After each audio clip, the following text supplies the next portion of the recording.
Okay, Josh, testing. Do you hear me in the booth? Testing. Testing. We're good, thank you.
You're on air.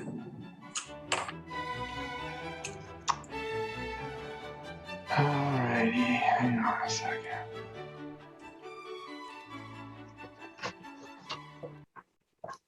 All right, I call the 2342nd meeting of the Milwaukee City Council to order.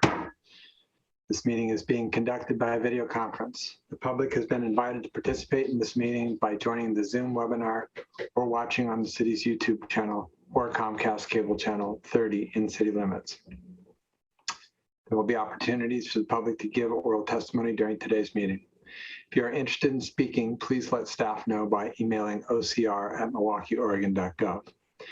When it's time to take public comment, staff will monitor the email inbox, the Zoom participant list, and the Zoom chat to see if anyone would like to speak.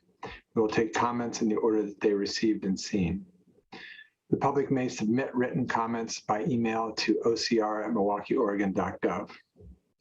Spanish translation services are available upon request. The public is asked to request translation and other meeting accessibility services at least 48 hours before the meeting. Contamos con servicio de traducción al español cuando sea solicitado.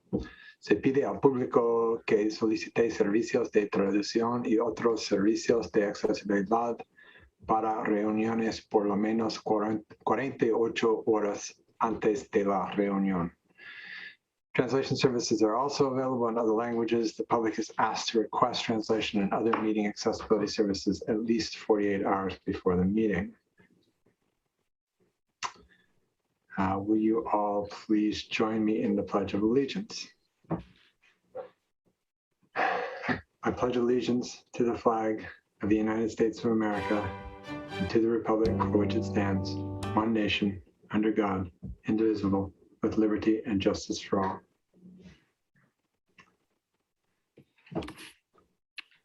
The City of Milwaukee respectfully acknowledges that our community is located on the ancestral homeland of the Clackamas people.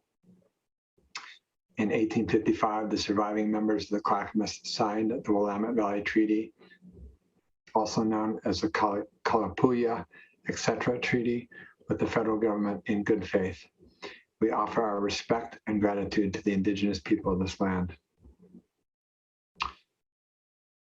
Tonight's announcements.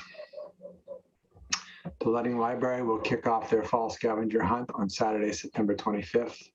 Find 10 hidden pictures and earn a prize. Stop by the children's desk to get started.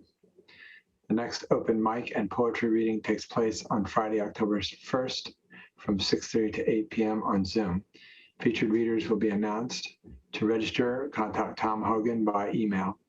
The event is recorded and available afterwards on the library's YouTube channel. Breakside Brewery, located on International Way here in Milwaukee, is partnering with Community Services Network to provide a local social service fair to anyone interested on Saturday, October 2nd from 9 a.m. to 12 p.m.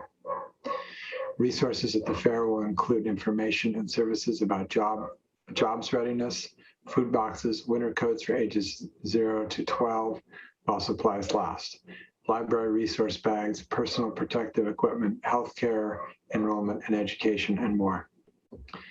The Milwaukee Arts Committee invites the community to create scarecrows that will go on display in front of City Hall through the month of October. Winners of the contest selected from 3 categories receive gift cards to local businesses, will receive gift cards to local businesses. Completed scarecrows must be dropped off at City Hall by Thursday, September 30th before 5 p.m. A limited number of prefabricated stands are available for pickup at City Hall. Contact Jason Walks to receive a free stand while supplies last. For more information about each of these events and others, please visit the city's homepage, where you will find the city calendar at milwaukeeoregon.gov or call 503-786-7555, and staff will provide you with the information you need or connect you with someone who can help. Can I? Yes, Lisa, go ahead. Can I just add in relation to that community services fair at Breakside? It's my understanding that they are collecting donations of children's coats. So if you have new or gently used and clean children's coats, gloves, hats. They for kids up to age 12, and that could be big kids at age 12. They are taking donations. You can just take them to Breakside between now and the end of September. Thanks. Anybody else? Anything else? All right. Our next item is our Outstanding Milwaukie High School Student Award. This will be presented by our wonderful principal, Carmen Gelman. Hello. I'm really excited. This is actually one of my favorite things to do. So I'm grateful that we're back in session.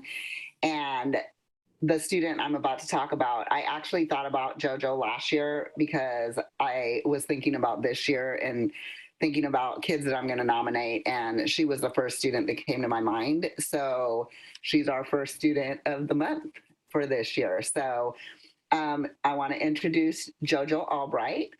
And first say to you, JoJo, that I'm really thankful for you and all of your hard work and your enthusiasm and your leadership and all of your contributions that you make to Milwaukie. I want to read a couple of things that teachers said about you, a couple statements that they said about you. So bear with me. JoJo Albright is a triple threat, as they say in the performance industry. She's a fantastic dancer, singer, and actor. She truly has a rare gift of connecting with people through performance. Her delivery is musically exquisite and emotionally moving. What I think is most remarkable about JoJo is her character and her hard work. She helps to create an inclusive community where others are supported and communities are strengthened. She's a one-of-a-kind human being with much she offers the world. And that's from Mr. Dolan. JoJo is a ray of sunshine. She's enthusiastic, hardworking, and an all-around lovely human being, from Miss Battistel. JoJo was in my classroom during Making a Mustang Day this year. She was so poised and engaging with the big group of ninth graders. I was really impressed by her ability to improvise and make the time fun and interesting for students. And that's from Miss Banstraw, who's the new teacher, who doesn't have a ton of experience with JoJo. So she was, excited about saying some positive things and noticed JoJo's leadership. JoJo's wonderfully kind, positive, invested, and caring. She's a very caring individual who gives so much to her school community. She is also a brilliant advocate for others and is able to see and understand the big picture. And she works hard, both in and out of the classroom, to help others see it as well. I appreciate JoJo very much, and I'm so glad that she has been able to get into my yearbook class during her senior year and in person, Mr. Fell. And then I have one more. I've been lucky enough to have JoJo the last 3 years. She is a joy to be around, and she brightens every room she enters. My favorite quality in JoJo is her willingness to help. She is constantly asking what more she can do for me, her class, her school, and her community. She has blossomed into a strong leader, and I cannot wait to see what she does next. We will miss you so much next year, JoJo. And that's from Miss Egan. So, and I just, again, want to thank you. You're a true leader. Through the pandemic, you're always thinking about how to do different things to support students and give them opportunities to celebrate, especially the senior class who's missed out on so much. And so just really appreciate your advocacy, your positive attitude, and you're so kind and respectful all the time. So I adore you and thank you for being in my life and being one of our outstanding students. We can't hear you, JoJo. Oh. You're muted. It shows you going off mute, but we're not hearing you.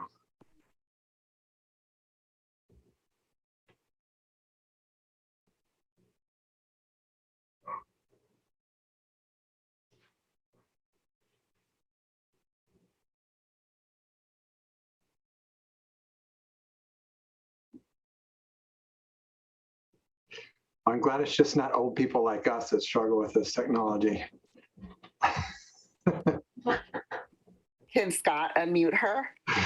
It showed her being unmuted, and then we still couldn't hear her. Scott, is there anything you can do to? It looks like it might be a local mic connection. Whatever device you're using, JoJo, might not be connected, but I do see that. Oh, that was Kathy said thank you. Oh, Kathy, JoJo did say thank you so much in the chat. Okay. And JoJo, I think that I could hear just a tiny bit when you spoke, so I think you might just need to holler at us real loud. Okay, I was just saying thank you and that it was very nice. There you go. That all worked. Perfect. Before I turn the council loose on you, I want to ask what I know a little bit about your plans for the future, but I'd like to hear some more what you're thinking about. Yeah, can you hear me? Yep. Okay, cool. I'm hoping to attend an arts college in New York. I want to major in musical theater and minor in political science, because hopefully in my future I will be doing Broadway shows, and then later on down the road, I would love to be a politician. It's actually good training to be a politician because you will be well-spoken and poised and all of those things that so many of us struggle with.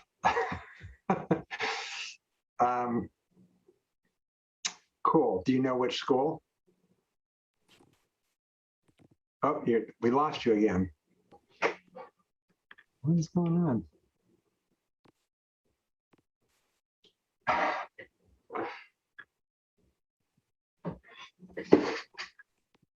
It's possible it's internet connection that could cause in and out like that. Okay. You could try turning off your screen, JoJo, and see if that helps. Sometimes that helps us. No, it didn't. Oh well, we'll try again. We'll try again at the end, but let's let the counselors say something to you. I'm going to go in the order that you are on my screen. So, Kathy. Well, I was going to ask you a bunch of questions, JoJo, but instead you just get a monologue from me. It's always such a joy to see who Principal Gelman brings to us, and you are no different. And I think that it's wonderful that you've managed to continue to be such a gift to your community through this crazy year, where building community and maintaining community has just been really hard. So that really speaks to who you are as a person, and that's a real generous gift that you've given to everyone, it sounds like, from what your teachers had to say. And I thank you for that too. And as someone who spent several years in musical theater myself in high school, former Lady Larkin from Once Upon a Mattress, I wish you the best. I think that'll be a whole lot of fun. And, I have friends who were theater majors. It's one of those majors that people tell you not to do because it's impractical, but you know what? They still have a roof over their heads. They're real happy. They're doing interesting work. So don't be dissuaded. And the mayor is absolutely right that it is good preparation for politics, because some of politics is acting, a lot of it is speaking, and a lot of it is thinking on your feet too. So it's so nice to meet you, and I wish we could hear you back, but I'll hand the talking stick to the next person. Okay, Lisa. Well, I would second a lot of what Kathy said, or all of what Kathy said. I also like to ask more questions, but you're an amazingly impressive young lady with the triple threat, as the teacher called it. And she left out dancing. Dancing around things is also something politicians do, so the dancing will come in. Those are just the bad ones. So you can do that one. Dancing will come in handy as well. I was, and you combine those talents with your active in the student government, which is awesome. And obviously it sounds like you do other things beyond student government in terms of helping your fellow students, for so many of your teachers to have commented on that. So that's lovely. It sounds like you're a lovely person. And you also have AP classes. So you're you're obviously a strong academic student. So I will personally say I always love it when I get a yearbook person here because I was a yearbook person. But and mainly I am envious of you because I think going to New York for 4 years of college sounds awesome. I mean, I didn't have those talents, and so I wasn't looking at those career paths, but or that career path in music and theater. But I think going to New York for 4 years of college sounds awesome. So I hope you have a great year, your last year here, and we will be sorry not to have you in Milwaukie or in Oregon nearby. But I think it's very exciting. So good for you. And good luck. Desi. Congratulations, JoJo. Hopefully before the school year is out, we could maybe come see you perform at Milwaukie, whether it's with the choir or at the theater, or maybe even down the street at the Chapel Theater. And so hopefully when you move on, you can win a Tony and then come back and show it off. Congratulations. Angel. I'm going to try video. I could barely hear a lot of what was said, but I agree with everything I did hear. And I won't drone on very long, but it's so nice to meet you. And I wish we could hear a lot more about your political ambitions. I will just say my fellow counselors are giving public servants a horrible name by someone with their comments. It's not a bad thing. It's not all just, but it's a heck of a lot of fun. And we get to do wonderful things like this, meet incredible people, make really important relationships and, foster those. And We're losing you, Angel. I really hope that you'll come back to Milwaukie and, tell us all. Thank you for joining us. Can you hear me? Some on and off. Pleasure to meet you. Well, like the whole council has said, you're amazing. I hope we do get to see you perform this year. Hopefully either you or Principal Gelman will let us know when those opportunities arise. It sounds like you've already been engaged in politics at the student level, and most people who do that are seeking to cause positive change, and I assume that's why you're doing it as well. As I pointed out to my son, who was also a musical theater major, when he got to his junior year in college and started having angst about doing that, positive change is desperately needed across the spectrum of our society. And humans learn through art. Humans change. Humans are emotionally sort of moved by art. I think more than any other way. I think all of the arts are where a lot of cultural changes have occurred throughout history. So as you are preparing for your political career to make, changes in law, you will have the opportunity to be making changes in people's hearts as a performer. So you're going to be extraordinary, I can tell. I am supposed to read your plaque, which I usually have in my lap when we're doing this in person, and I do not have it. Scott, can you put that up on? Yep.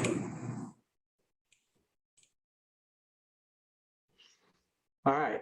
The City of Milwaukie is proud to recognize for outstanding student achievement in academics, civic engagement, and extracurricular activities at Milwaukie High School, Joanna Albright. Let it be known to all that on this 20th day of April 2021, the City Council of the City of Milwaukie, a municipal corporation in the County of Clackamas in the state of Oregon, recognized this student as an excellent example of the bright future of this community and nation. Thank you so much. Oh, we get to hear you. Before you go away, I'm dying of curiosity what the students think of the new building. They love it. I love it. It's so awesome. So, so great.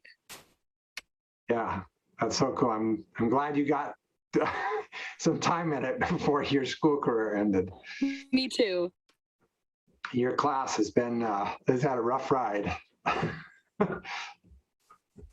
JoJo, will you be singing on the 8th? I'm not sure. Not that I know of. Okay, we're having our grand opening, so the choir is going to sing.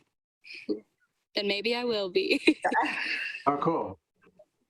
All right. Yeah, I'm planning to come to that, I think. Excellent. Well, good luck in New York. It's awesome. I got to spend it's like 6 years there getting my career started too. It's an awesome place to be when you're young. It really is fun. So enjoy. And if you need a friend there, my son is there right now. So we can connect you too, so he can tell you the best places to go see music or whatever. Thank you again so much. You're welcome.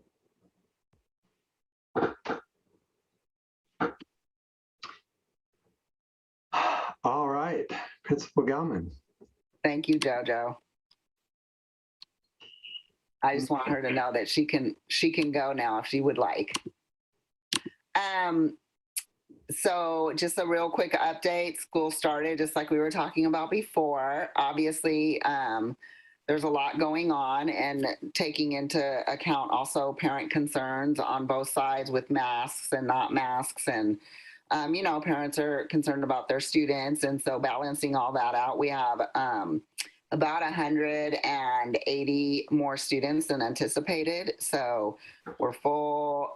That's going well. Our kids are great. They're just really good kids. I mean, they've been coming to the school. We've had games. We started playing football. Come join us one Friday night. It's been really exciting to just have kids back, and our football program's going well. We're really excited. We're 2-1. So it's our best year in the last several years so far. So we're really excited about that. And then we're having an open house not open house, but a homecoming is the week of the 8th. Well, the 8th is on the last day, but we're having a ribbon cutting event on October 8th at 5:00. If you haven't been invited, you will be invited, and we hope that you can join us for that ribbon cutting event. We haven't had the opportunity to have a grand opening and really acknowledge just what our building has gone through, what our community has gone through, and just also recognizing our alumni and our students and all that good stuff. So hopefully you guys can join us. But yeah, I have, our student-based health center is scheduling appointments for vaccinations for if students want to get those. But things have been going pretty smoothly so far. If you all have any questions, I'd be glad to answer them. Anybody? Subs are hard to find right now.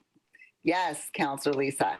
How do you get 180 students more than anticipated? I mean, that's a lot of students. So does that mean the expectations were lower because of people not coming back because of pandemic, or that's just growth of the size of the school? I think it's growth just in the community with the new builds and all of that stuff. So usually your staffing, the way they do your staffing is based on last year's numbers and whenever we get more students, then we do, warm body counts and things like that to let them know how many students actually show up. What do we have in that kind of situation? So it's usually like that in all schools. We don't really know actually how many kids are going to come until the fall, the actual number. But yeah, so we've had increases 2 years in a row. When I got to Milwaukie, I think our student body was at like 980 students, and we're at 1,200 and about 35. Yeah. That's interesting. A few years ago when I was on the bond committee, they were doing projections that the student population in Milwaukie would be declining over the next, whatever it was, 2 decades, or I forget what the time frame was they were using. And I was like, no, you guys aren't paying attention to what's happening in Milwaukee. It's going the opposite direction, I guarantee you. Yeah. So, We're also starting to get transfers and so we get students from all over. We have the charter that's embedded in the high school as well. And we get students, I think the culture of the school and some of the work that we're doing and some of the positive things are attracting kids from other places. So we're getting that as well, inter-district transfers as well as out-of-district transfers. yeah, I'm definitely hearing that at other tables that only tangentially touch education, where Milwaukie High School, the North Clackamas School District in general, but Milwaukie High School in particular is really getting a better and better and better reputation all the time. Thank you. I have an amazing staff and I have wonderful kids. So kind of, Done a great job. Thank you so much. Thank you. All right. Any other questions? All right. Well, thank you so much. And I look forward to hearing from a couple of you next week. And then I'll see the rest of you on October 8th, hopefully. And then if not, next month. All right. City Council. Have a good night. Thanks. You too. All right. Our next item is National Preparedness Month Proclamation. And Councillor Beatty is going to present and read the proclamation. Well, I'm actually not going to present and read the proclamation. I'm just going to kick things off. Preparedness Month is something that has always been kind of important to me, but it's become more important to me after being our representative to the Regional Water Providers Consortium. And of course, it should be more important to all of us as we see natural disasters around us, from forest fires to, high water events, winter storms, all of that. So we have Jack Tans from the Milwaukie Community Emergency Response Team, or CERT team, who's got a short presentation to give, and then either he or you, Mr. Mayor, will actually read the proclamation. Okay. I mean, I'm happy to read it if you want me to, but. Mr. Tans. All right. Well, given that I wasn't prepared to read the proclamation, then I guess I'll let you do that. Do you want to talk to us about the Preparedness Month or anything before we do that? Before we get into the presentation? He's got a presentation. Oh, okay. Okay, good. Oh, yeah. So I'm sharing my screen. Are you seeing it? Yeah. All right, excellent. Oh, very good. September is Emergency Preparedness Month. That is a national program.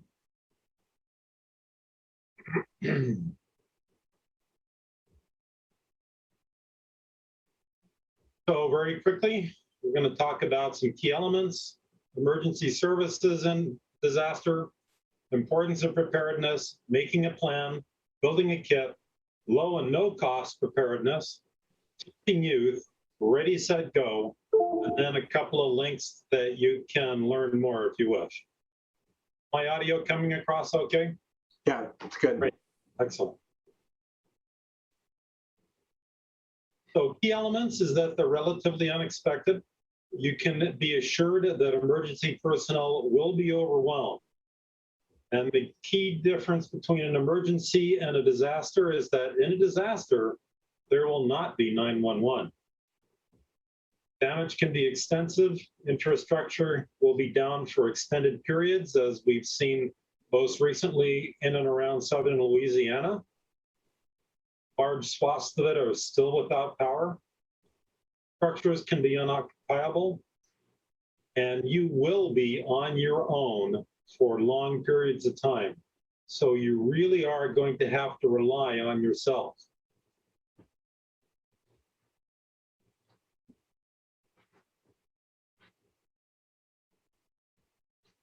So take this opportunity to make a plan. Where do you go? If you have to go somewhere, where are you going to go? What are you going to take with you? Make a kit. What do I have in my household already? The surprising answer is that most of the items that you'll need or want in a kit, you already have. And then a real biggie is, how do you communicate with those that are closest to you? These are all things that need to be planned out. And as you know from what we're seeing in southern Louisiana, cell service has been out for hundreds of thousands of people.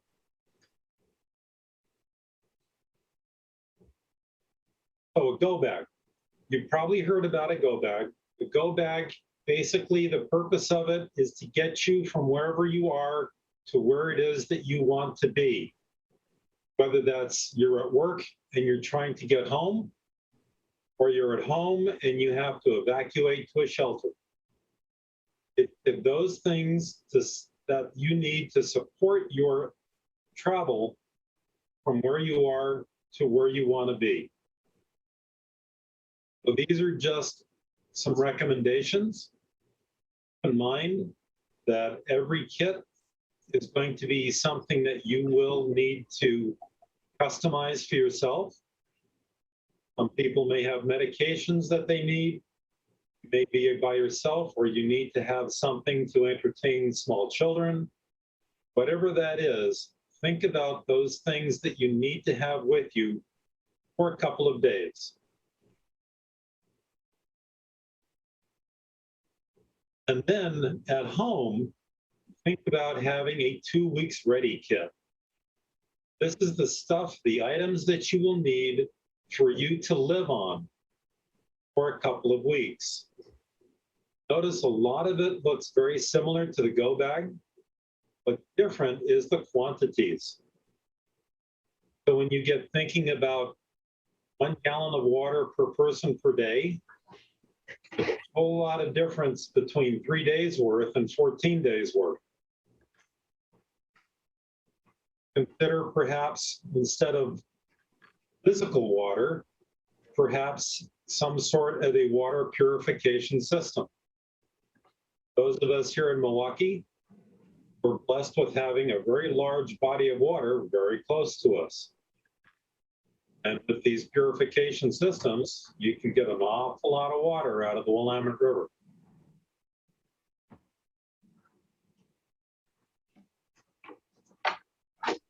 So some of the lower no-cost preparedness things you can do: sign up for alerts. So that website, clackamas.us/dm/public alerts, this puts you on their call list if there's something that they need to notify the public about. Important documents. Consider scanning those to USB drive. You can have those, one of those in your go bag and one in your 2 week ready kit. And then annually, say for instance, on your insurance renewal month, update those things. And speaking of insurance, review your insurance coverage. What are you covered for? What will they exclude? What are your policy limits? Do you have enough? Inexpensive canned foods rather than freeze-dried. The downside to canned foods is that they have more weight to them since they have water in them. However, if you're in a pinch for water, freeze-dried requires water. And typically, that means that you need to boil them to reconstitute them. So not only now do you need water, but you need some means to boil them. Consider going in with other families around you. Buy in bulk. Everybody loves a trip to Costco. And another thing to think about is on a regular basis, say towards the end of November, around Thanksgiving, consider rotating out your nearly expired canned foods by donating them to a food bank. Get some new canned foods, and that'll see you for the next year or so. And again, many items are already in your home. You think about tools, jackets, shoes. you probably already got that stuff.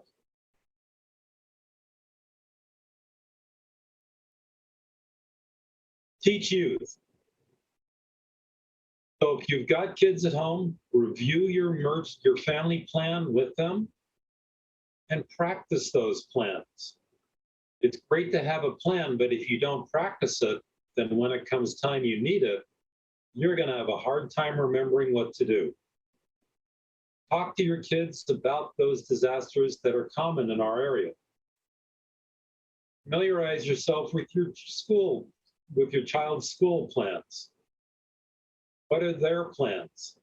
Have they practiced those? And then finally, ready, set, go. So this is the levels that we talk about when there's evacuations that may need to take place. So level 1, if that's announced, this is your opportunity to get ready. If you don't already have a plan, start making your plan. Decide what is needed for those with special needs. Is there medications? Is there special equipment? Whatever that is. What are you going to do with pets and or livestock? Where are they going to go? Not all shelters will accept pets. And then start watching the media. Monitor the news in your area. If a level 2 announced, this is your set. Start packing now. And it's possible things may change so quickly you will not get further notice. So consider leaving now. Not only might you not get notice for level 3, but the sooner you can make the arrangements at that motel for a room, the more likely it is you'll find that place. And when a level 3 gets announced, it means leave now. Not the time to be packing stuff up. Not when you should be grabbing your photo albums and your important documents and your computer hard drive. Get a level 3, hit the road.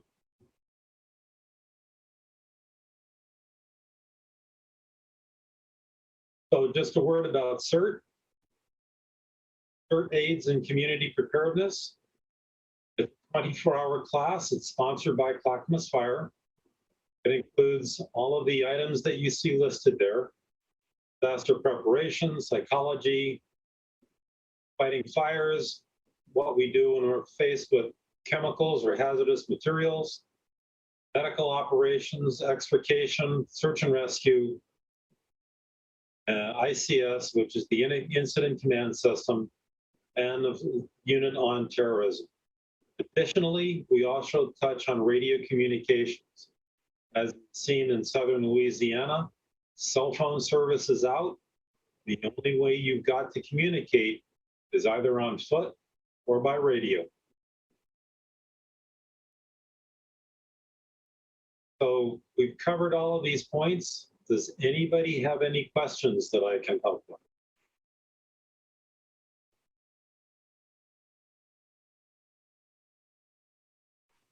Does the local CERT, oh, I'm sorry, Lisa.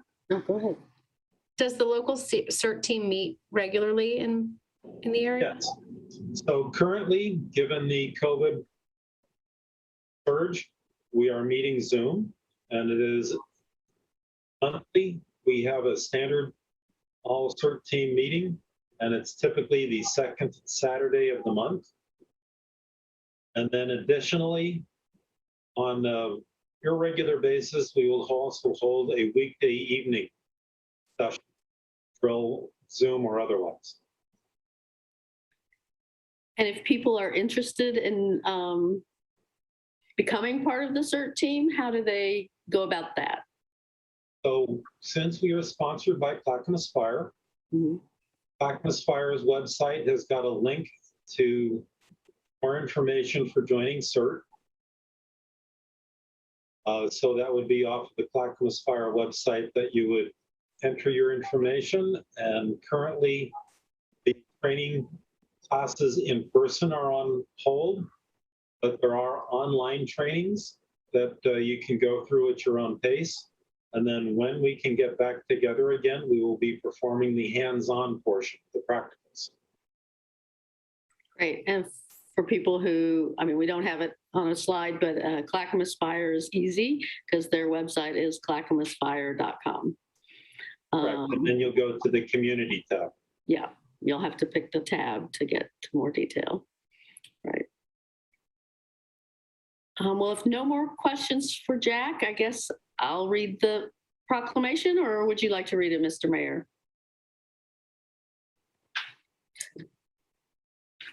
I guess he was saying I should read it. He was on mute, but. I said, it's totally up to you. I'm good either way. Okay, well, I always, why don't you read it? Since it does say that now, therefore, I, Mark Gamba, it's sort of weird for me to read that part. So go, why don't you read it? All right. Whereas the month of September is recognized by emergency responders and public safety agencies nationwide as a time to actively promote emergency preparedness in our communities through planned activities, events, and public awareness campaigns. And whereas the theme of this year's National Preparedness Month is Prepare to Protect, recognizing that recent natural disasters have sent our communities into turmoil and have taken a particularly devastating toll on disadvantaged, low-income communities, people with disabilities, and people of color, such that we all must prepare to better protect ourselves and our communities against both immediate crises and their residual effects. And whereas emergency preparedness is the responsibility of everyone, and all are urged to work together to ensure that individuals, families, neighborhoods, businesses, and communities are prepared for disasters and emergencies of any type. And whereas investing in personal and community preparedness can reduce injuries, fatalities, and economic devastation in our community and in our nation. And whereas during September, Clackamas Fire District 1 and the City of Milwaukie urge residents to prepare themselves for emergencies by assembling an emergency go kit, including 3 days of water, medications, and other emergency supplies, by enrolling in the communication platform to receive emergency alerts, and by learning about regional and statewide evacuation procedures, which you can find at www.clackamasfire.com and www.oregon.gov/OEM. Now, therefore, I, Mark Gamba, Mayor of the City of Milwaukie, a municipal corporation in the County of Clackamas and the State of Oregon, do hereby proclaim September 2021 as National Preparedness Month in Milwaukie. Thank you. Thank you for the excellent presentation, Mr. Tance. You're most welcome.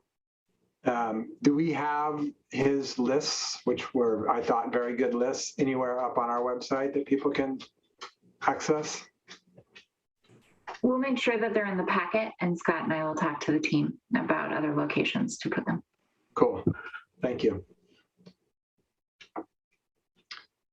All right, very good. Come back to my... If nothing further, thank you very much. And I look forward to hearing from you if you have any further questions. Thank you. Take care. You too. This is the part of the agenda during which council will hear community member statements regarding city business. Those wishing to speak, please email ocr@milwaukieoregon.gov, raise your hand in Zoom, or write a comment in the Zoom chat to indicate you wish to speak. Before you make your comments, please state your name and city of residence for the record. If you would like the city to follow up with you, please submit your contact information to ocr@milwaukieoregon.gov. As council has other business items on the agenda this evening, speakers will be limited to 3 minutes each. Because information provided during the community comments may be new, the city manager will respond at the next council meeting to those comments that require follow-up. Before we begin, is there follow-up from the September 21st community comments, Ms. Over? Thank you, Mayor. There was a presentation that occurred at the last meeting around idling and air quality impacts of idling and climate impacts of idling. First, I wanted to thank him for the excellent presentation. It's a presentation that I have also given previously in my career. He mentioned that Salt Lake City adopted that program several years ago, and it was because we had such an air quality issue in Utah that we were really trying to figure out how to reduce emissions as well as impact the climate. We do not have any further action that we're planning on taking on his slides. But I did just want to thank him. I thought it was an excellent presentation, and I really appreciated him bringing it to everyone's attention. Okay, Scott, do we have anybody doing any of those things? I see no hands raised, Mr. Mayor. I see nothing in the chat, and double checking one more time. I see no email. All right, well, let me know if somebody pops in late. Tonight's consent agenda include the resolution acting as a local contract review board, authorizing a purchase agreement with DeSantis Landscape for landscape maintenance services through September 30th, 2026 in the amount of $132,348 per year. A resolution acting as a local contract review board authorizing a purchase agreement with Amy Lindgren for prosecutor services through September 30th, 2024 in the amount of $113,491 total for 3 years. A resolution appointing Christine Giatti to the Public Safety Advisory Committee. A resolution acting as a local contract review board approving a contract for construction of the 42nd Avenue, 43rd Avenue safe SSMP improvements to Tapani Inc. And a motion to approve a 3-year collective bargaining agreement with the Milwaukie Police Employees Association effective July 1st, 2021 through June 30th, 2024. I would like to pull item E, the collective bargaining agreement, for comment. And does anybody else have anything else they want to pull? Then I would entertain a motion to approve the consent agenda minus item E. I'll move to approve the consent agenda minus item E. A second. It has been moved and seconded to approve the consent agenda minus item E. Any further discussion? All those in favor? Aye. Aye. Opposed? None heard or seen. The consent agenda minus item E is approved.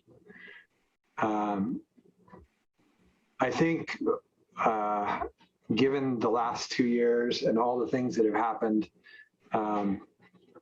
our agreement with the police department this year is pretty notable. So I would like to give our city manager the opportunity to talk about that and the people that were involved in making it notable. Thank you so much, Mayor. I really appreciate you pulling this off of consent and giving me a few minutes to talk about the process that we went through over the last couple of years.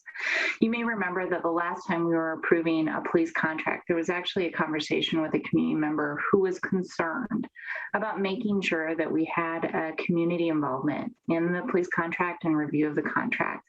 And a lot has changed over the last 2 years. So first and foremost, I just want to highlight back again how incredible the last 2.5 years have been with my police department and our police department as we've been working through some of these really hard and heavy issues. The process that we went through this year was incredibly authentic and engaging.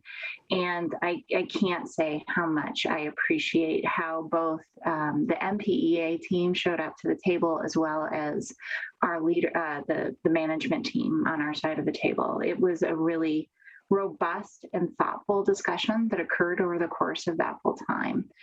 All of this work was steeped in conversations we started about 18 months ago, where we were talking about policies related and the contract related to our BIPOC community and how policing in America is changing, and what we need to do to make sure that we're having a transparent conversation and creating a safe environment for our BIPOC community. It's been incredible. It's been incredible. I want to start by thanking the community members who came to the table and talked to us about that work, the countless hours that they put into that process. I want to deeply thank the MPEA team who reviewed those policies, who have been at the table for the last 6 months to do this justice, to really give this the time and the effort that it required. I want to thank my team on the management side who came to the table and had hard conversations throughout the last 18 months. I feel really great about the conversations, and I feel really great about where we landed. And I'm really proud of the work that went into this document and into this process. I just didn't want it to float by. We're lucky to have all those teams involved in what we do here in the city. So it's really just, I wanted a chance to say thank you to the MPEA, to the management team, and to our community members who are involved in the review of this process, as well as, well, that whole group, I think is the way to put it. So thank you for giving me a few minutes to comment, Mayor. Welcome. Anybody else want to comment? I think it's notable. We've all seen the news over the last, well, for a long time, and the horrible things that occur at the hands of some police officers in some cities. And it has become a little bit in vogue to hate the police, to distrust the police writ large, broad stroke paintbrush. Our police force was headed in the direction that the whole country is trying to go in now, I think for some time now. And they're not perfect, nobody's perfect, but they've been doing this work and I think very effectively. The union was asking for body cams, right? I think you would find that unusual in a lot of cities. This is a police force that very much believes in the things that we're all fighting for. And unlike a lot of cities where the union is the problem, the union has been a part of the solution in Milwaukee. I just want to call that out. All right. Thank you to everyone that worked on this. The BIPOC community came together and did great work. And I'm very proud of Milwaukee in this moment. So I would entertain a motion to approve item E, the 3-year collective bargaining agreement with the Milwaukee Police Employees Association. I would make a motion to approve a 3-year collective bargaining agreement with the Milwaukee Police Employees Association effective July 1st, 2021 through June 30th, 2024. Item E. I'll second. It's been moved and seconded to approve a 3-year collective bargaining agreement with the Milwaukee Police Employees Association effective July 1st, 2021 through June 30th, 2024. Is there any further discussion? All those in favor? Aye. Aye. Opposed? None heard. It passes unanimously. Thank you.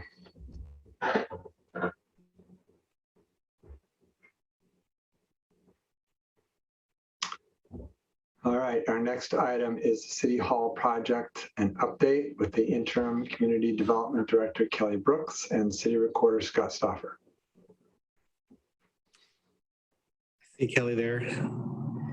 Good evening, Council, Mayor Gamba. It's good to see you all.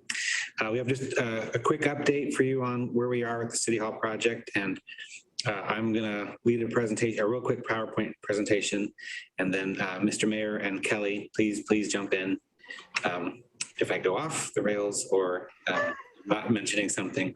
So here we go.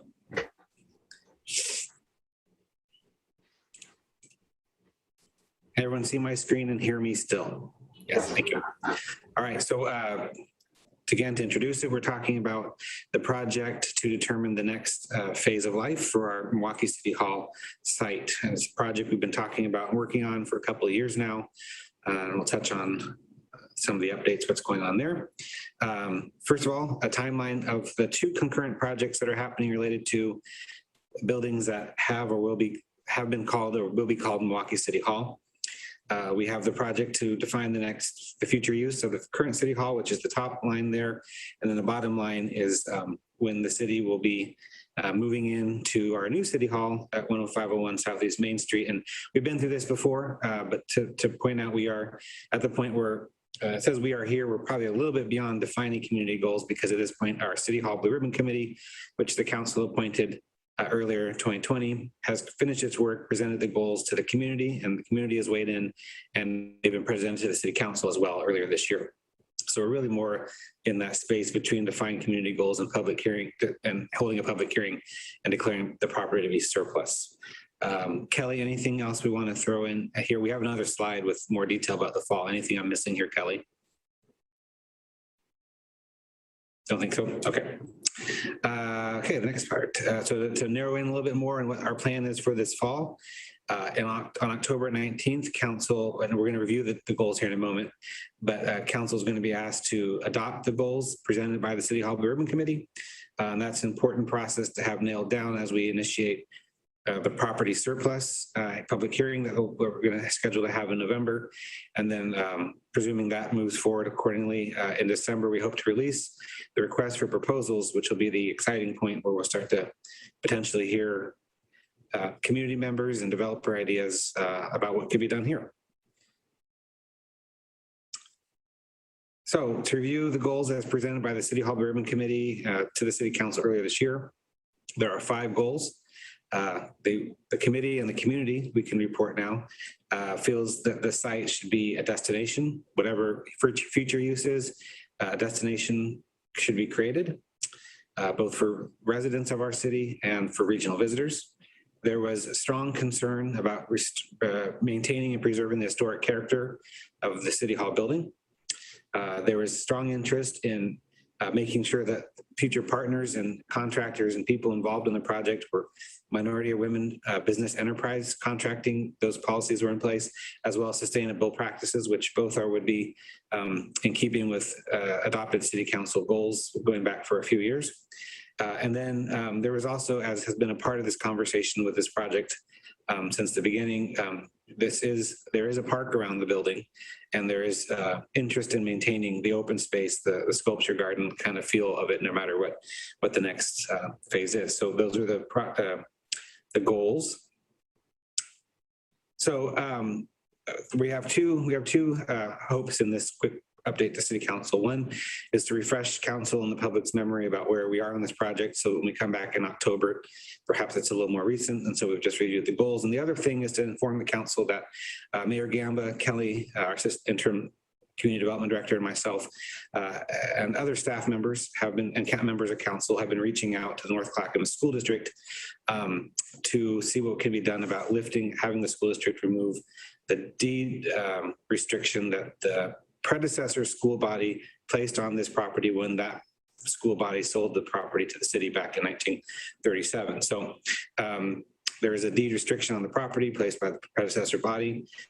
2 years ago, in the fall of 19, staff visited with the North Clackamas School District to make that request that they release that deed restriction. At that time, the North Clackamas School Board declined to do it then, but asked to be a part of the public engagement process. Subsequently, when the City Hall Blue Ribbon Committee was formed, Tori McVeigh, a member of the North Clackamas School Board, was an active and engaged member of our committee for the course of the year that it ran. And then recently in the fall, I guess we're not technically in the fall yet, but in the late summer of 2021, the mayor and Kelly and I again visited with the North Clackamas School Board, attending their meeting at the end of just a couple of weeks ago, never was, and making the request again. And there was I think, and this is where I might defer to the mayor and Kelly. I thought there was a good discussion on the school board. They brought up some of the issues and concerns that they had raised 2 years ago, but we did walk away with the chair of the board making a statement that they thought they could get the item looked at by the district's attorneys in consultation with the city attorney, and then on an agenda soon. And I know that we've been in contact, we, the city, have been in contact with members of the school district and the school district board. And I believe that's the general gist of where we're going. I don't know that we have a date, a school to board meeting date that we can point to, that this will be on that agenda for certain. But that, I believe, is where we are. Mr. Mayor or Kelly, do you have anything else you'd like to add in terms of where we are on that conversation? I can see the mayor said, Kelly, I can't see your head. If you're shaking your head, I'll scroll down. Oh, I guess I was going to defer to the mayor, but I would just, I guess I can quickly add that our attorneys have also been connected via email, and there's some questions. They're actually looking at what actual process they need to take, what resolution they need to adopt to proceed. And so I think in the near term, we do have some, that would be my next action item, is just to try to more formally connect the two attorneys to be staring at the right documentation. So that is one thing that I had some communication back and forth with both Justin and the school district today as a next step as well. Scott, I think you did a good job of paraphrasing where we're at. I think this should move along. It was pretty well received at the North Clackamas School Board meeting, and yeah, hopefully in a meeting or two, we will be good to go, and we can start the process of finding a new group or company or something to inhabit the city hall. Indeed, it'll be nice to get to the point in this project where we can start, where council can start entertaining what those big ideas are.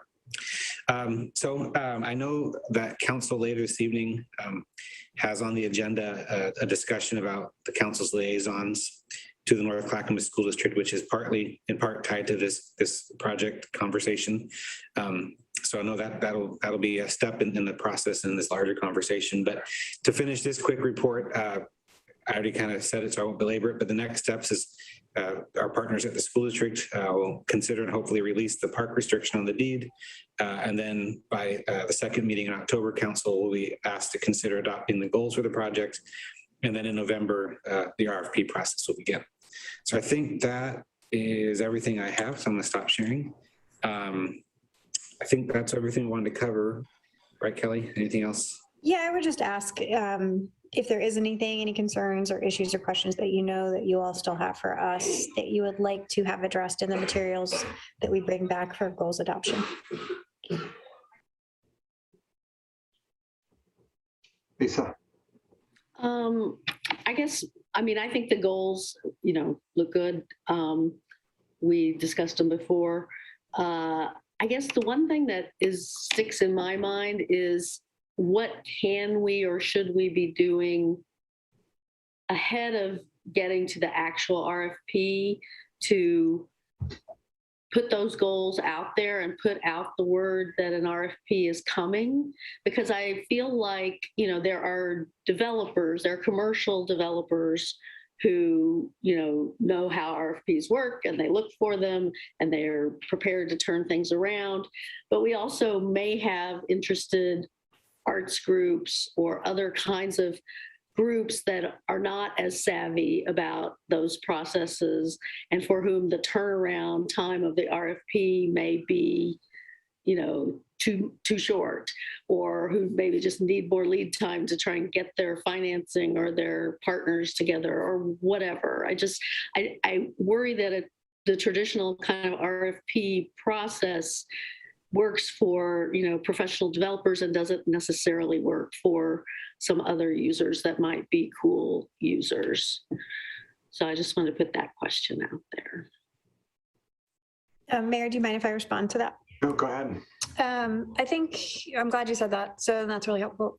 We do also have a transition coming, right, with a new community development director. So I think it's important just to note that. And then Scott, if you'll help me remember that when this comes back, kind of that specific thing we can look at, kind of outreach around it, and to just acknowledge that potentially we want to, when we get to this time frame, we may want a longer review period and look at a slightly more expanded outreach process than we might normally have for a different development process. And then luckily, I think the new person will have skills and expertise in that I don't have as well. So the two of us combined can kind of put our heads together and try to share something with you all at that point that helps address that concern.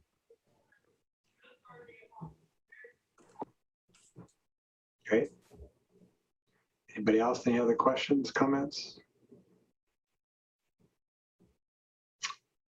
Okay, very good. Thank you. Good job, Scott and Kelly. All right, our next item is the tree cutting moratorium. It's a discussion. It will be led by our Climate and Natural Resources Manager, Natalie Rogers, and our Urban Forester, Courtney Wilson. Hi there. Good evening, Council. My name is Natalie Rogers. I'm the Climate and Natural Resources Manager for the City of Milwaukee. Myself and Peter Pasquarelli, our Public Works Director, as well as Courtney Wilson, who is our new Urban Forester with the city. She was unable to make it today, but she will be at many tree board meetings to come, including one tomorrow. We have been working on the private tree code through the comprehensive plan process. And so this is one stage that we wanted to bring to you for your opinion, your thought, your comments, which is a tree removal moratorium. So I'm going to share my screen real quick.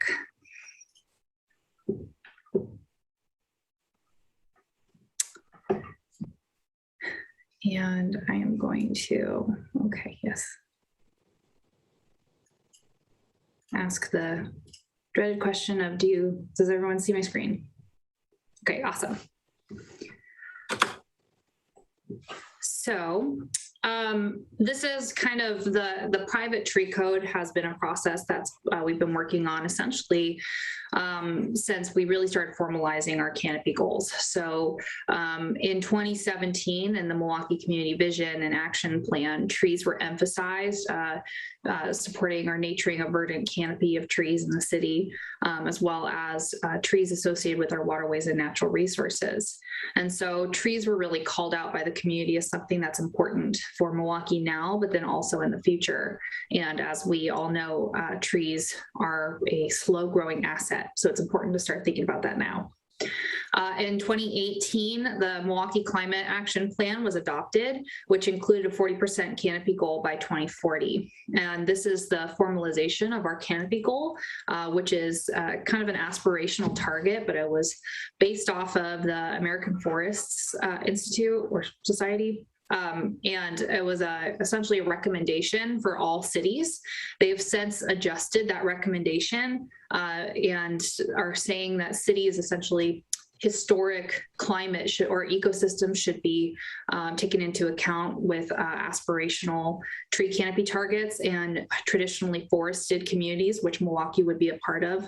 They're even suggesting higher up into the 60%. So I think 40% is a really potentially achievable goal for us to shoot for, but definitely not as aspirational as we could be, but it's still going to be a work to get there. In 2019, we adopted our urban forest management plan, which was a guide to achieve that 40% canopy goal. Part of that urban forest management plan included recommendations for tree code. This kind of got rolled into, all of these documents got rolled into our comprehensive plan, which included more robust natural resource preservation policies, as well as solidified that 40% canopy goal. All of these efforts, collective efforts, led us to the adoption of our public tree code, which was just an expansion. We had our tree cutting code beforehand, so we modified that to reflect the public tree code. And now we are working on the private tree code through the comprehensive plan implementation process. So why are we here today talking about a moratorium on tree removal? Well, the adoption of any sort of coming code could potentially increase the frequency and amount of trees that we'll be seeing removed ahead of that code adoption. So the goal is to preserve and protect potentially future regulated trees during code review and adoption. This is something that many communities see when tree code is potentially on the horizon. Anecdotally, I live in unincorporated Clackamas County, and our community was potentially going to be annexed into Lake Oswego. And I saw many of my neighbors rushing to remove trees ahead of any sort of permitting process. And so I've seen it with my own eyes happening, and it does happen across any community that's really looking at a tree regulation. So we're here to essentially talk about what can we do in order to ensure that the trees that would be rushed to be taken down follow the process that our community is working on currently. So this moratorium essentially would regulate or prevent any single stem tree or multi-stem tree with an aggregate circumference of 25 inches or more at a distance of 4.5 feet up. So this is an 8-inch diameter at breast height, from being removed. And the circumference and the diameter, those are equivalent values. It's just that diameter at breast height can be very confusing for folks to calculate. And so circumference is maybe a more familiar metric. This only applies to residentially zoned private property. 80% of our city's canopy currently is on private property. So that's actually quite a few trees, which is why it's very important for us to actually know and have a process for preserving those trees and regulating removal if necessary.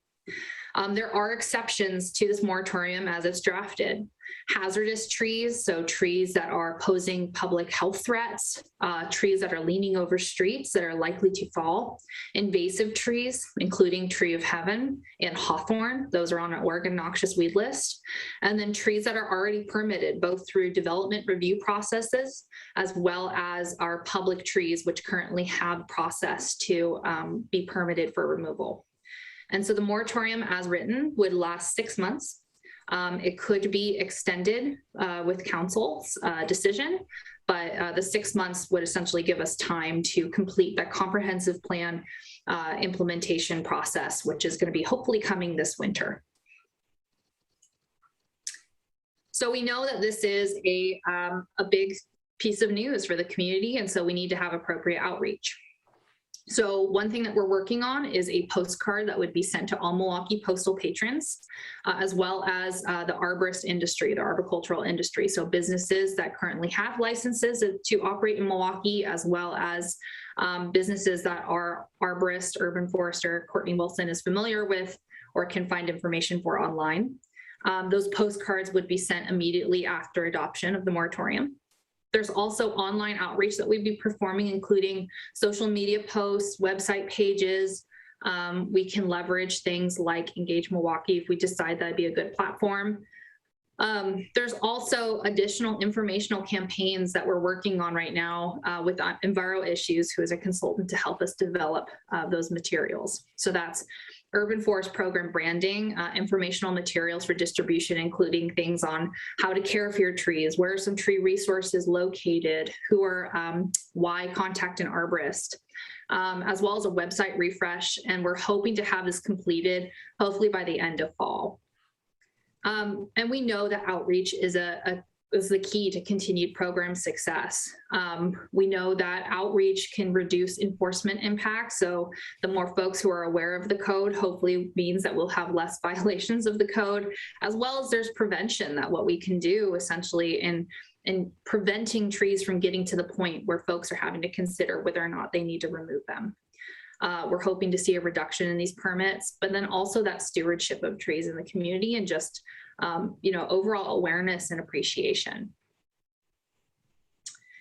And so with that, I really just wanted to open it up for your thoughts and comments on the draft document, and just kind of hear your thoughts on what amendments or changes we could make, or your overall feelings about a moratorium. Thank you. I'm going to try to turn on a light here so I'm not. Ugh, there we go. Any questions, anyone?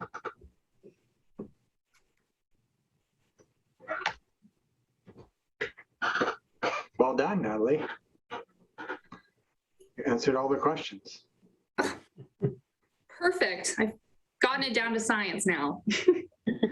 Lisa, Well, I guess I have a question that's I mean, it's not really about anything Natalie just presented. It's about the general overall issue of doing I mean, I certainly understand the motivation for this, and I'm told that there was this kind of flurry of tree cutting in Milwaukee in the 90s when there was talk of a tree code. So, I mean, I do know there's a need to do something, but all my years on planning commission, I thought we had to give everyone notice when we were passing something that affected their use of their property. So, so maybe I guess this is a question more for Justin, and I know he may still be looking at this question, but I'm just a little, what is our obligation in terms of noticing before we make a decision like this?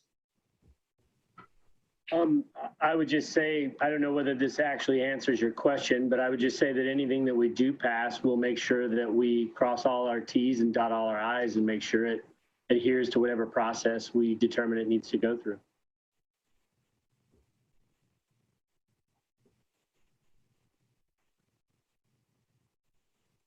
Okay. Any other questions, concerns? No? I guess relatedly, I guess I will just look for more information about what that process is or what the options are. I mean, I think that Justin, I'm sure that we'll do everything that we're supposed to do, but I guess, I am still a little bit more curious about, kind of not just what our obligations are, but under, what is the mechanism? How will this, how would something like this move forward? And then we can answer the questions about, what the obligations are under that process. But I don't know when we would get that information, if not now. So I guess this is on the agenda for discussion tonight, just about the general topic. I think you all understand why we're here. Councilor Beatty, I'd tell you, I think there's also anecdotal evidence that there's been tree cutting just recently. So I think that's why I wasn't at the study session where this was requested, but I understand that somebody on council requested that we look at establishing some sort of moratorium. And so we've had some internal discussions and come forward with this. What would come before you for passage would come through via a hearing of some sort, and we would properly notice whatever hearing we determine is necessary before we bring it to you for passage.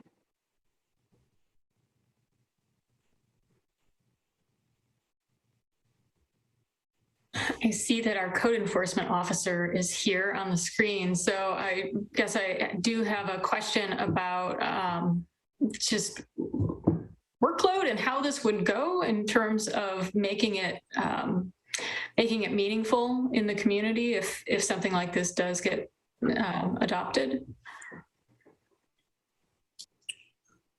Well, I mean,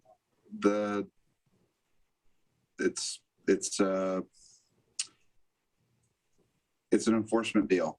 The moratorium outreach was a big thing for me and big concern for me. And, and Peter and Natalie and I had a good conversation about it last week about what we could do to try to get ahead of it, get ahead of any tree cutting that might happen.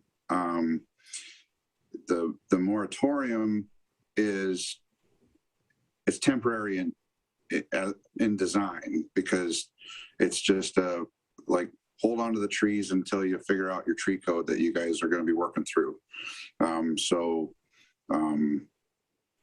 I don't know. And of course, ordinances are public, given out in public notices and all that stuff. And so as far as the public outreach for the moratorium, it's probably, speaking just as a person who's not in charge of that, it's going to be probably a little bit less than trying to get as much input as possible on the tree code that's going to be permanent. So from an enforcement standpoint, I'm really concerned about any tree that's cut down during the moratorium because the fine amount for a tree cut is substantial. It's also, once a tree's cut, there's not a compliance process with this kind of violation. With most of my codes, if somebody hasn't cut their grass, I tell them to cut their grass and they comply, and that's how they get compliance. Put that tree back doesn't work. It obviously doesn't happen here. So there's no compliance process for when a tree gets cut down. And so that's where the moratorium is important, but is also very scary from a code enforcement standpoint, because the citation, like I said, is significant. Yeah, and I think, I'll speak for myself. I wouldn't have any intention of creating gotcha moments. It's, that's not what it's about at all. So I appreciate your focus on the benefit and value of doing a really good outreach program beforehand and making sure that people are well informed. I think that you're right, that would be key. Natalie, I had a question as well about, we know there was a lot of storm damage, and there were trees that really just got destroyed in that process of getting hit with ice multiple times. And I know that arborists have been incredibly busy. So I know that some of those trees may still be coming down, some of the ones that were just damaged beyond repair. So I guess I have a concern that we don't lump those in this whole process, and wonder if you've given some thought to that. Yeah, that is something that we've considered. That's actually a portion of our public tree code as well, where if an ISA certified arborist who is a tree risk assessor, which is just a small, essentially additional certification that an arborist can get, if they determine that a tree is a hazard or a public safety, those trees can essentially, in the moratorium, in our public tree code, and in the draft private tree code as it's being written right now, essentially have a streamlined process to being removed. And I think we would extend that same mentality of making sure that we have public safety in mind in this moratorium. Our Courtney, our urban forester, she comes from a utility background. And so she actually has a keen awareness for hazard trees, just in her work, in her past work history. So there's already been some trees that she's flagged that, we're working on in the community. And I think we would continue that in the moratorium, and we would make sure that she's coordinating with both arborists as well as homeowners. Because there's also, some trees that can appear scary, and trees in general can be very scary and unpredictable. And yet they won't change their condition for years. And so, we just have to that's why I'm so fortunate to have her on our staff, is because she has the skills and training to know which ones are truly hazard and which ones, can essentially wait. And so she'll be having to do some coordination with the arborists as well as the homeowners on those aspects.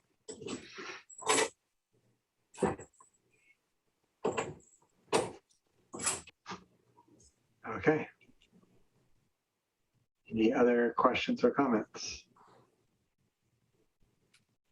No. All right. Well, thank you all for your presentation. Look forward to hearing from Justin and moving this on to the council agenda soon. All right. I also just want to say thank you to Tim, especially. I think that, we ask a lot of code enforcement with some of our climate and natural resource expansion, and he's been a great partner in working on this. So thank you. Thanks, Tim.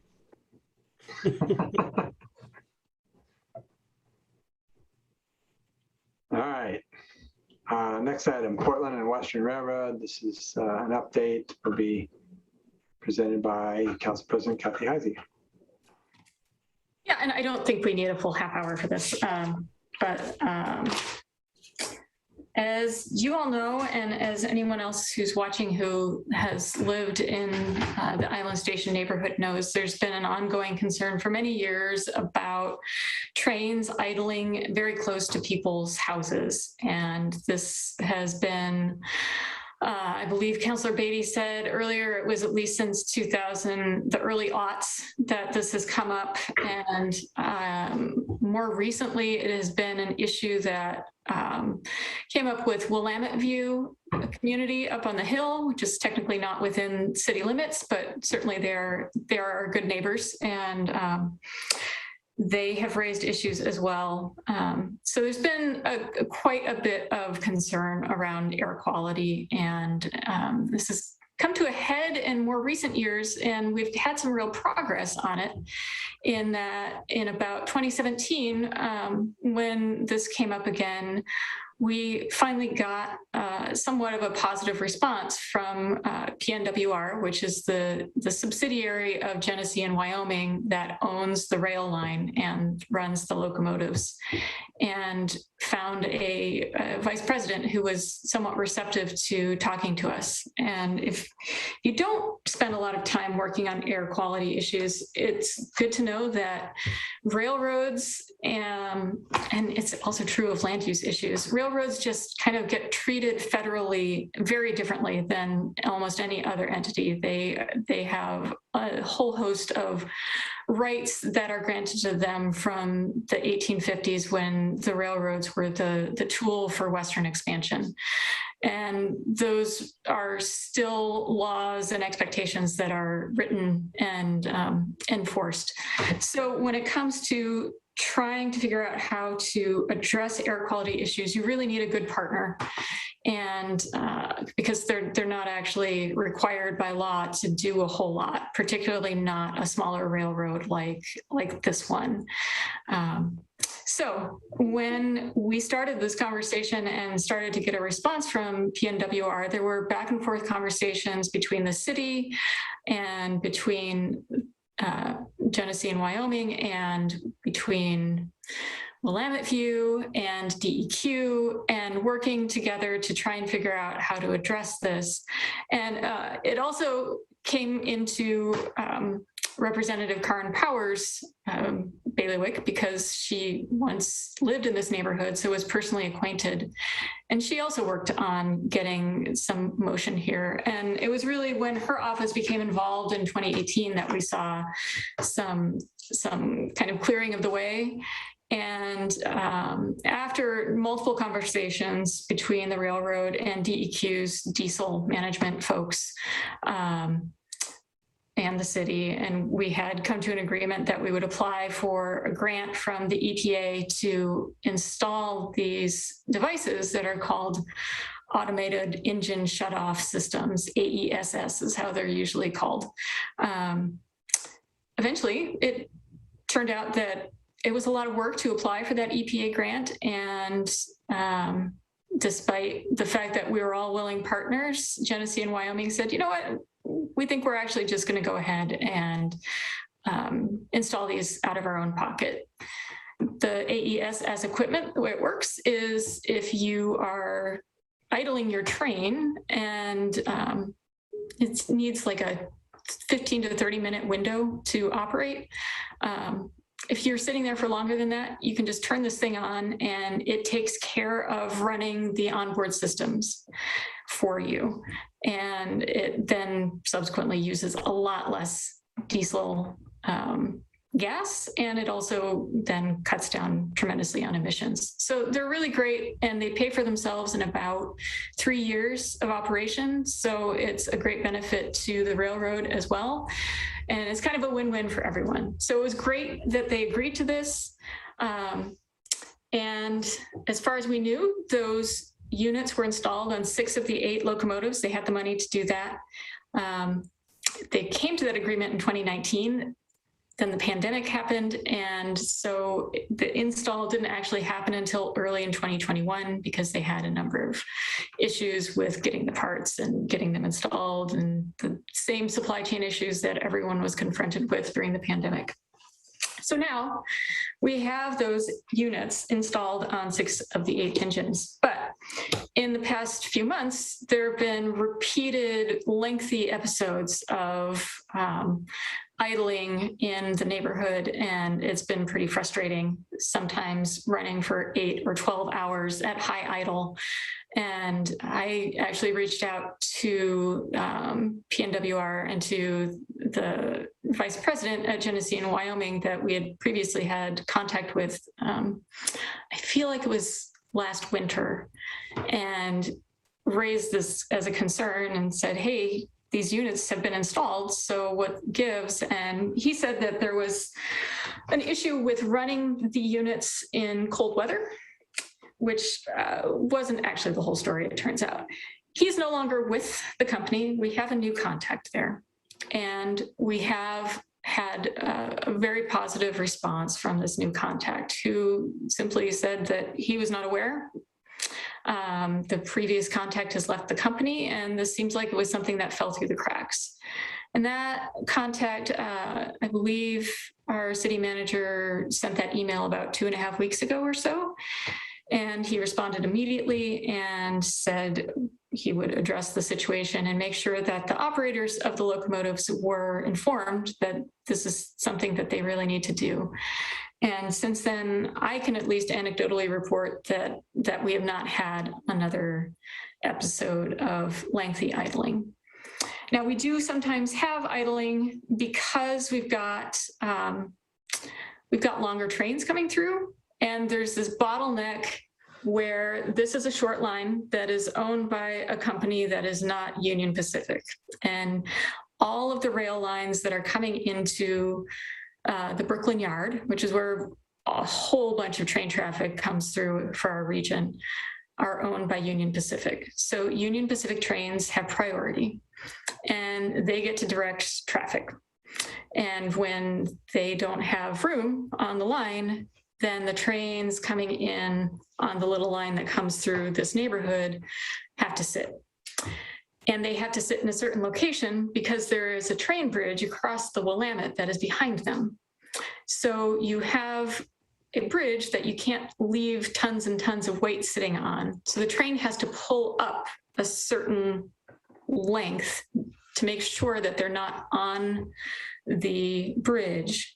They also have to make sure that they're not blocking traffic on any intersections. So there's kind of this window of space where they can park, and it is dictated in part by the length of the train. They have, we've been informed, had a shortage of labor, like many places are, and of trained operators. So they have been running longer trains. And this has led to sometimes the trains being even farther up behind people's houses.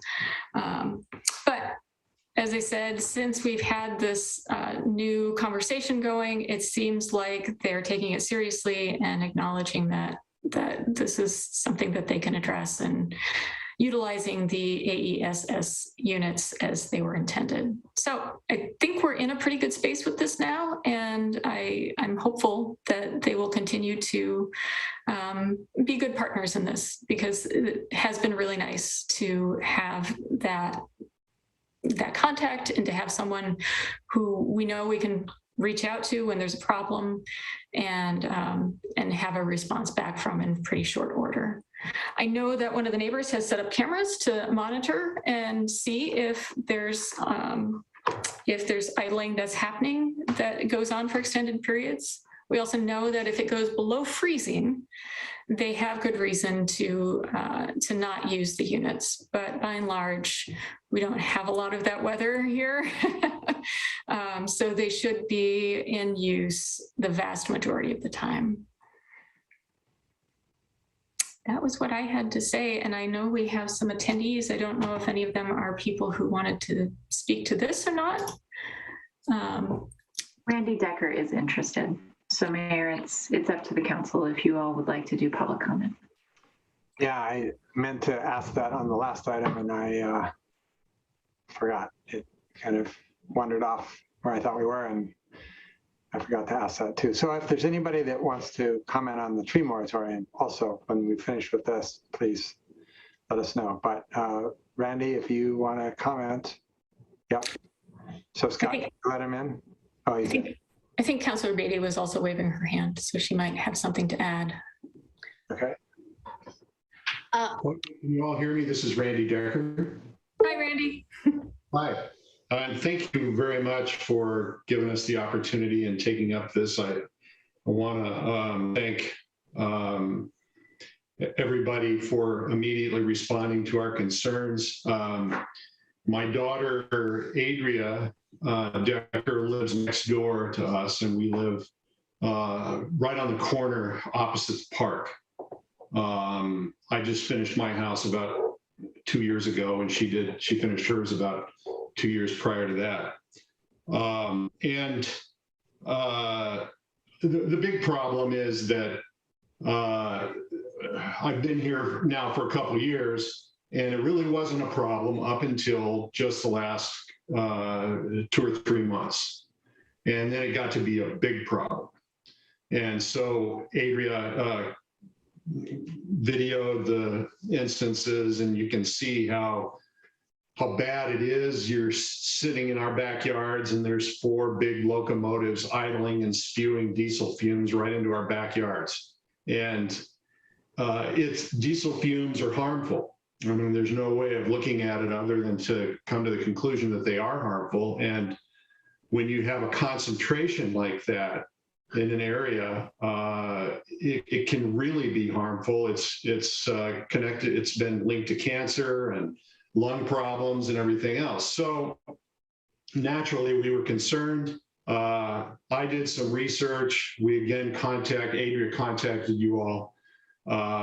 I did some research, and I found that this issue, we're not the only ones having this issue. It's all over the country. Back in 2008, I believe, the EPA addressed it by passing some regulations concerning locomotives, but they gave exemptions to small railroads and to aged equipment. So for a while anyway, the EPA's regulations may not be of any help until they have to replace their locomotives or remanufacture the engines, in which case they'll have to not only include the equipment that they do have, that you mentioned that they install, but they'll also have to install diesel exhaust like catalytic converters that eliminates about 80% of the harmful materials in the exhaust. And then they'll have to test it and report. So those 3 things are included in that regulation. They get by right now not having to comply with that because they're a small company and because they have old equipment, which was kind of an unfortunate aspect of the law, but that's the way it is. So what I wanted to do, and I understand that this new person you talked to, and it's only been about 2 weeks, or 2 or 3 weeks since you talked to him. So it's hard to tell whether he's going to really, continue what he's been doing, which is great. We haven't had an incident since you talked to him, Kathy. And so that's great, as long as that continues on like that. But we know that hasn't been the history for various reasons, whether somebody gets fired or quits, or something changes, and we'll be dealing with it again. So we installed a camera that can record the number of instances and has an audio feed, so it can tell whether the engines are running or not. And we're going to report how many times and for how long this occurs, because they've asked us to inform them when it occurs and call somebody when it happens.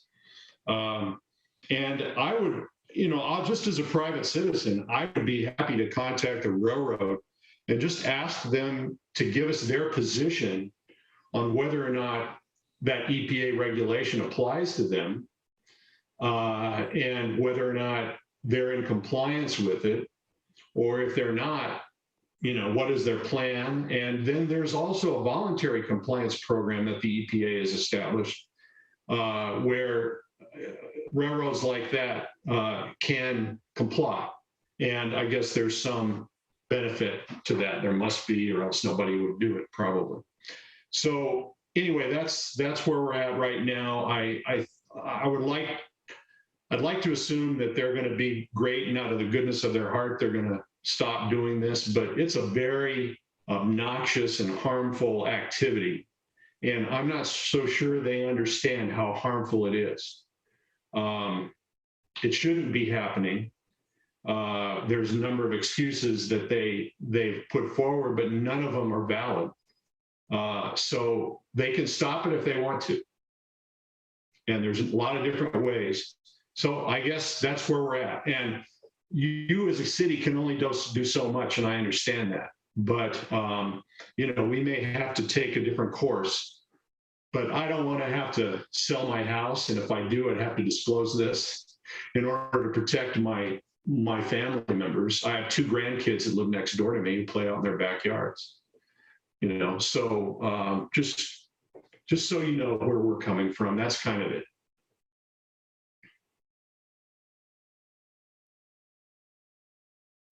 Thank you. Lisa, did you have something you want to say?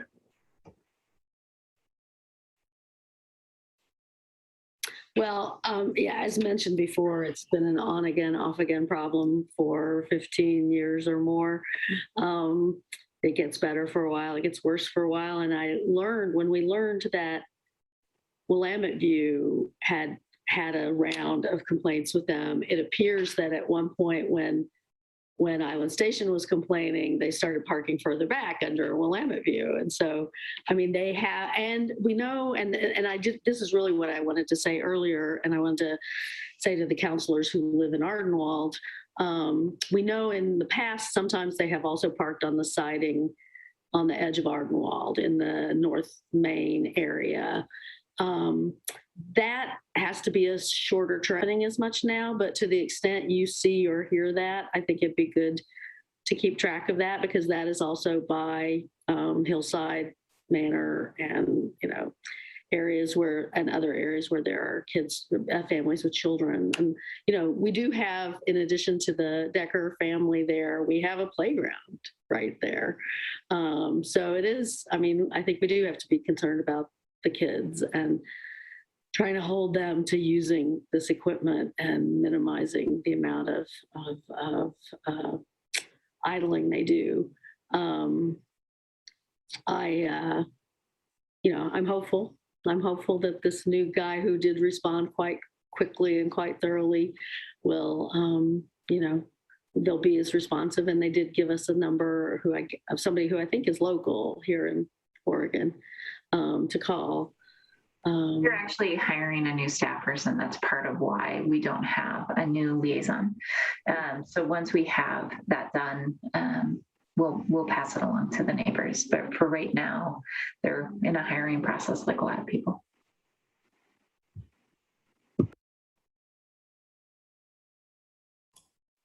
That was it.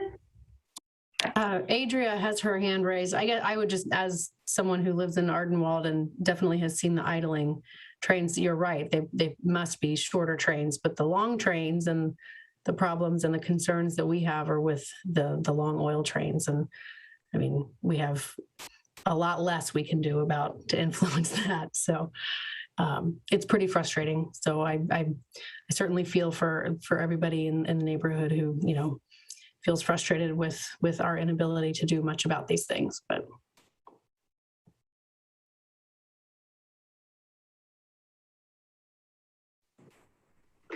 Yeah, I'm gonna promote Adria. Hold on one second. 27. Yeah. Thanks very much, Anne. Can everybody hear me? All right, thank you. My dad said, give a very concise summary of our ongoing concerns. I just had one question, and it was about the funding for the AESS systems, where they've said they now have the systems on 6 out of 8 engines. I was wondering if we could inquire as to whether or not they were going to continue remaining engine. Oh, half and half cream, whatever. A little water too, maybe then. got your coffee, Mark? Nope, you're good. Keep going, Adria. I'm getting questions from outside of the meeting. No worries. Asking them whether or not they were planning to install the systems on the remaining engines. And I know at one point they were going to get money from the city and state to assist in the install of these systems. I wondered if that was still on the table and if there was any way we could get perhaps a letter of agreement from them about the use of these systems, promising to use them, something enforceable, if we were to say, give them some funding. So I can answer that if that's okay with the council members. I've had discussions with several of the staff over the last couple of years with GWR. They actually, at the time that they did the install, they only had 6 locomotives. That's one thing that was different from what Council Heisey said. So they actually did an install on 100% of their engines at the time. I do not know if they are using other engines right now. I can ask that question, but at the time they actually did install on the entire system. There are other funds that we have tried to secure for them. There are funds we've actually secured for them, and then they've decided not to use them just because government funds usually have restrictions and they are more complicated than using their own funds. So I always can have that discussion with them, but I mean, I think you're always going to run into people having new employees, and you're always going to run into people having to learn the hard way, unfortunately, on this. Which is why it's so important what you're doing of videoing, contacting us as soon as there's a problem, or contacting them if we have a new liaison. I have found that over the last 5 years, the staff has been exceptionally responsive, and I deeply appreciate, actually, it's not the experience I've ever had with another railroad. And I don't want to minimize how much I've appreciated them sending people to the Island Station NDA meetings, participating in meetings with me, participating in meetings with council members. So I could try and get an agreement, but I don't think they need my money that much. And I think they actually do have all of them installed, at least on their regular system. That's great to know. Thank you. I appreciate that, Anne. Yep. And Adria, I'm happy to talk offline as well if you want to go through this. I was reading back through all the old emails, and I'm happy to talk about any history you want to talk about too. Thank you. Yep. Okay, anything else on this? Great job, everybody, on pursuing this. Hopefully they will be true to their word and this will be mostly solved, finally. All right.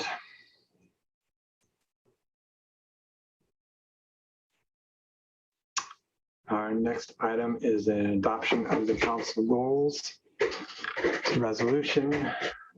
It's in the packet.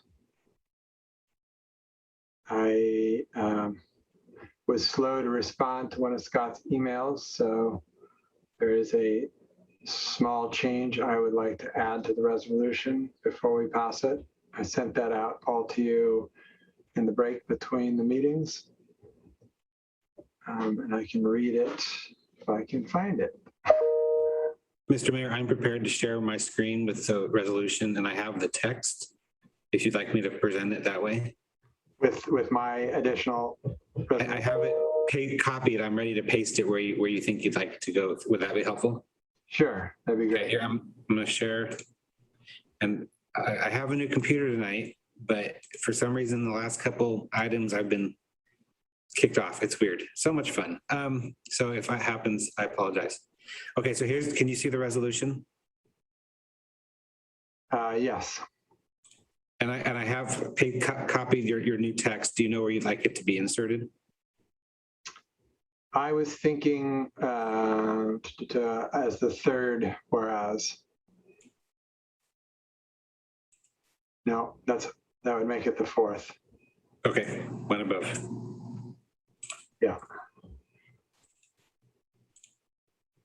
I can format it, but this is where you were thinking, and this is the text, right? I grabbed the right thing.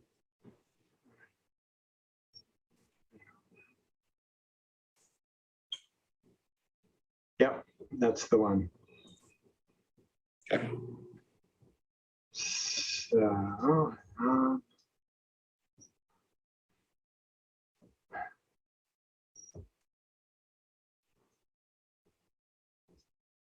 I can appreciate that this is not easy to talk about when you're looking at it and can't see everybody's faces. So maybe I just arranged my monitor so I can see everybody's faces. So. Okay. If you want me to stop sharing, just let me know. I'll stop. Okay.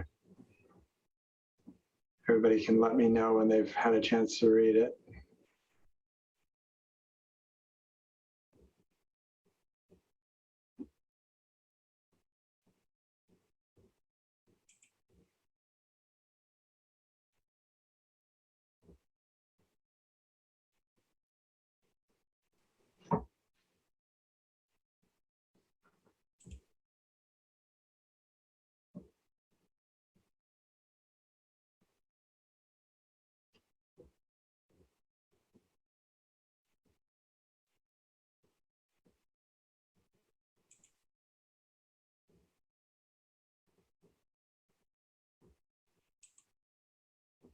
You good? Lisa, go ahead. This is not a substantive comment, but I noticed, at least in the one in our packet, at the top, we say it's 2021 is over fiscal. We say 2021, 2022, but then we say in the final whereas, we say the rest of fiscal 22. So if we're going to talk fiscal years, we're not, 2021 is over. I just feel like, and then at the end of the thing, at the very end, we say 2021 and 2022. So there's a little bit of mixing going on there. There was, and I that was probably my fault for just throwing the. You probably should stick to either fiscal years or calendar years. Probably one or the other. One or the other. Yeah. Sorry about that. Consistent. Yeah. So it is just oddly sort of coinciding with our fiscal year. Typically, we do this in the winter, but we had a pandemic. So. Well, and it says that in the whereases, the remainder of fiscal 22 and the beginning of fiscal 23. It's confusing. I just think there's potential for confusion by using fiscal some places and non-fiscal other places. Yep, I totally doesn't matter to me which, but we just use the same language at the top for the remainder of 20.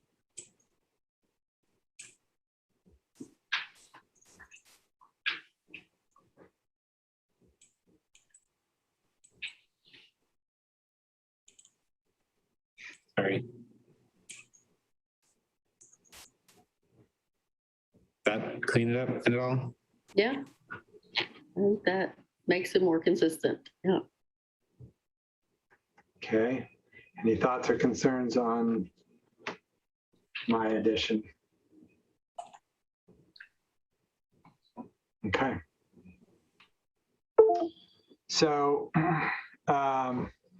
for the community, the council establishes goals periodically to sort of focus staff work and staff time on particular items that are in keeping with our vision and other work that we've done following our vision.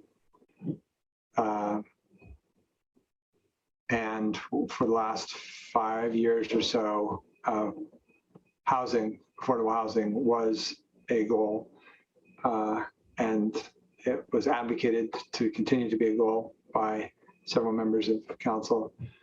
And others felt that the work that we have already sort of keyed up in housing was going to take roughly the period of time that our goal setting is in, and was going to use all of the staff resources that we had in any case. So it was decided, because we try and pass our council goals at least as a four-person majority,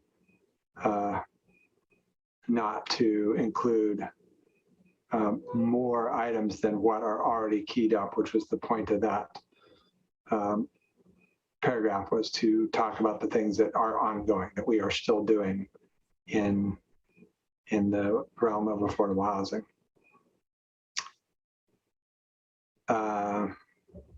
Does anybody else want to make any other comments about this process or where we landed? Okay. So in that case, I would entertain a motion to approve the resolution adopting the council goals for the fiscal year. Council goals for 22, 21, and 22. Let's do it that way.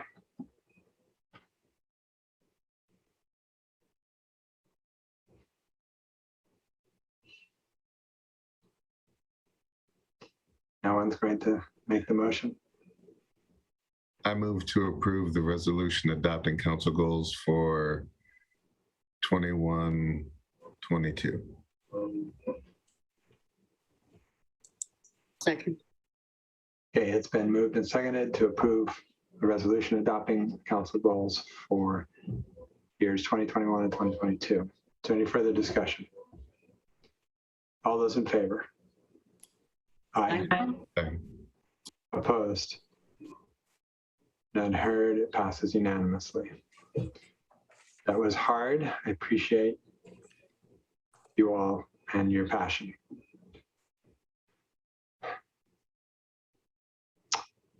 All right. The next item is council liaisons to the North Clackamas School Board, a motion.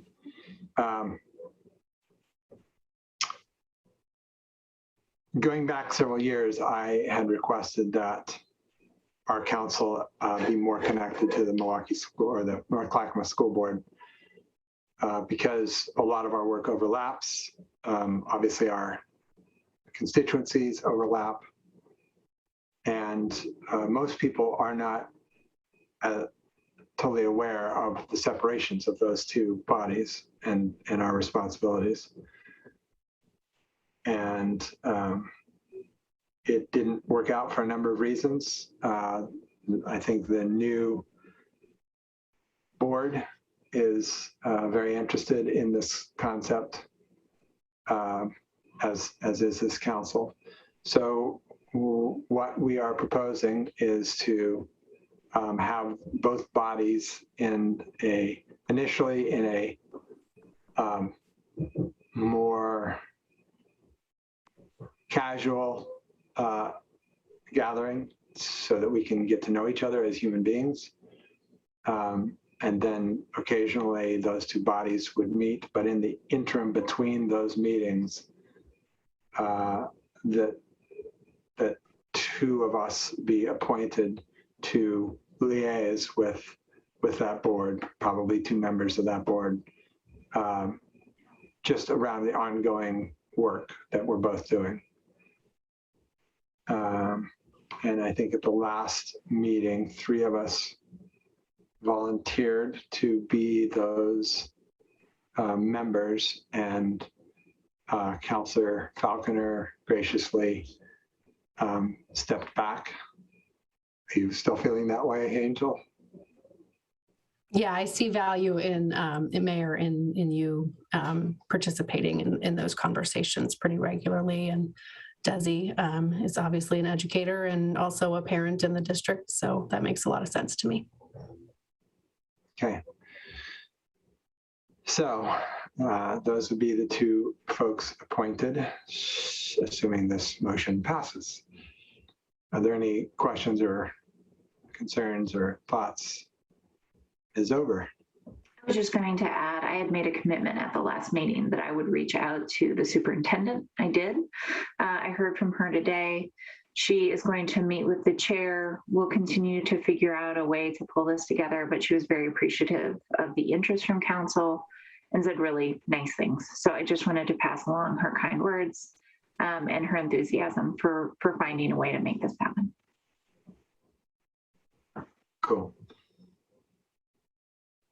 Very good. In that case, I would entertain a motion. I move to appoint Mayor Gamba and Councilor Nicodemus to serve as the council's liaisons to the North Clackamas School Board. I'll second. It's been moved and seconded to appoint myself and Councilor Nicodemus to serve as the council's liaisons to the North Clackamas School Board. Is there any further discussion? All those in favor? Aye. Aye. Opposed? None heard. It passes unanimously.